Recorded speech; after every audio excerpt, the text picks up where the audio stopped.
Hey everyone, welcome back to our channel.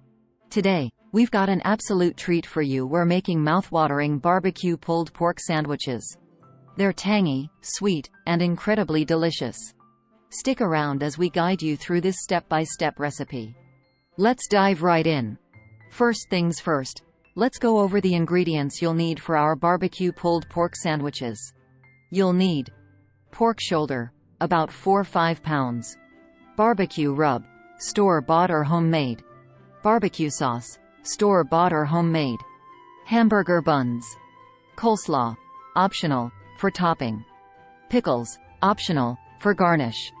Now that we've got our ingredients ready, let's start by preparing the pork shoulder. Begin by generously seasoning the pork shoulder with your barbecue rub. Make sure to coat it on all sides, ensuring maximum flavor. Now, let's fire up the smoker and get that pork shoulder on for some slow cooking.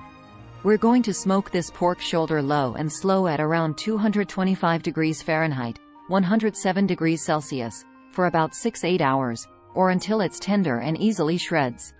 While our pork shoulder is smoking, let's whip up a delicious barbecue sauce to slather over our pulled pork.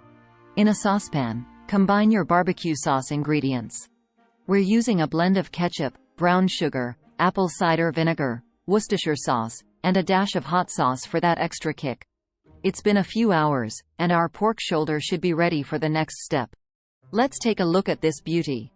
The meat is incredibly tender and has soaked in all that smoky flavor. Time to shred it using 2 forks. Now that our pork is shredded, let's mix it with that luscious barbecue sauce we prepared earlier. Now comes the best part: assembling our barbecue pulled pork sandwiches. Take a bun, pile on a generous amount of our saucy pulled pork, and top it off with some coleslaw for that perfect crunch. Look at these beauties. Doesn't that just make your mouth water? Now, you can serve these sandwiches with some pickles on the side for that extra zing. Alright, it's taste test time. Let's dig into this masterpiece. And there you have it, folks, our delicious barbecue pulled pork sandwiches. I hope you enjoyed this recipe. Don't forget to like, subscribe, and hit that notification bell so you never miss out on our mouthwatering recipes. See you next time.